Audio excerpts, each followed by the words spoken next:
Sa pakikipag-usap ng resibo sa iba pang nabiktima umano ng arkitekto, binisita namin ang iba pa niyang mga proyekto. Sa Indang Cavite, isang buwan nang nakatiwangwang ang isang bahay. Pero ang lote, tinubuan na ng mga damo, kinalawang na ang mga bakal at nilumot na ang mga pader. Sa GMA Cavite naman, nakausap namin si Edna na dati ring kliyente ni architect. Ang kabuang halaga ng pagpapagawa ng kanyang bahay may higit 2 milyong piso. Natapos naman daw ang bahay pero ang mga materyales substandard daw. Yung pintura, yung tiles, may mga bitak-bitak. Ayaw niya nang palitan yun.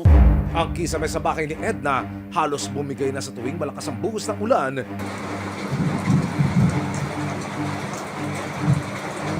Wow!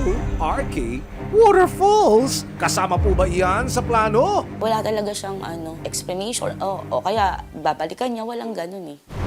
Talagang pinagmamatigasan niya, magdemanda na lang daw ako. Your wishes, your client's command.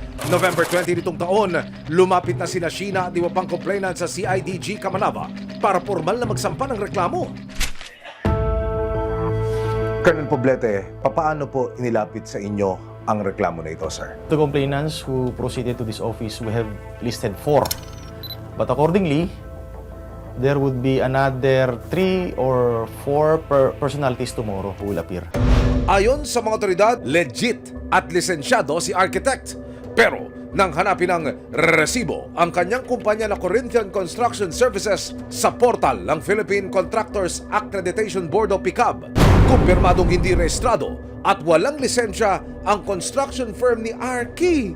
Ang Corinthian Construction Services ang kumpanyang nasa kontrata na pirmado ng kliyente at ng principal architect at nagpakilalang may-ari na si Christian Agripa ayon sa Republic Act 11711 o Contractors License Law.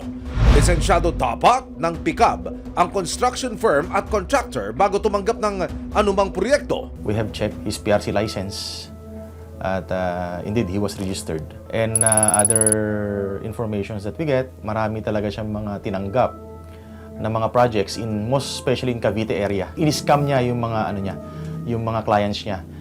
November 25, 2025, kasama ang resibo, ikinasana ng CIDG Kamanava ang isang entrapment operation.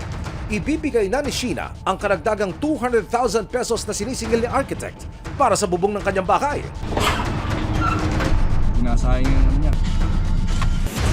Nang magkita sa isang restaurant, mukhang nagpapaliwanag muna ng county si RK.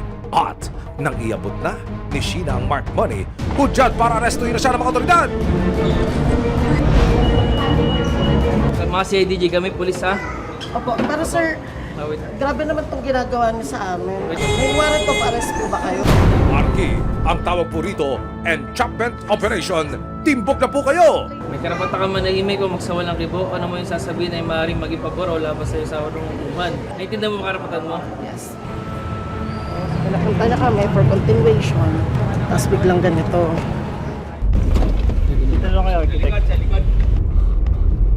Dahil napalita ang huhulihin na ang inireklamo, ang 3 pang ghosted clients ni RK nag-ala welcoming committee na sa presinto.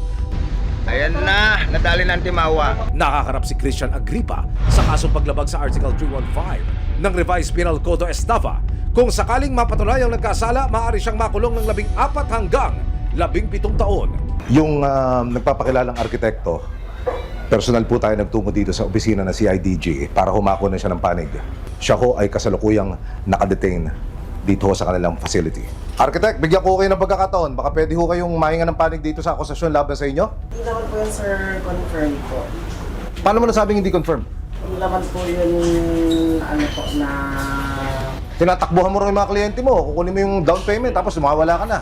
Ano bang klaseng arkitekto meron ka? Ha? Arkitekto, pong huling pagkakataon, pwede ho ba kayong magbigay ng komento dito sa akusasyon laban sa inyo? Nitong Webes, nakapagpiyansa si Architect Agripa pero patuloy pa rin gugulong ang kaso laban sa kanya.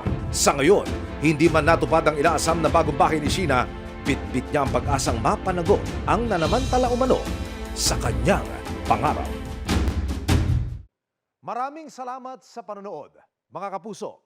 Para masundan ang mga reklamong nasolusyonan ng resibo, mag-subscribe lamang sa GMA Public Affairs YouTube channel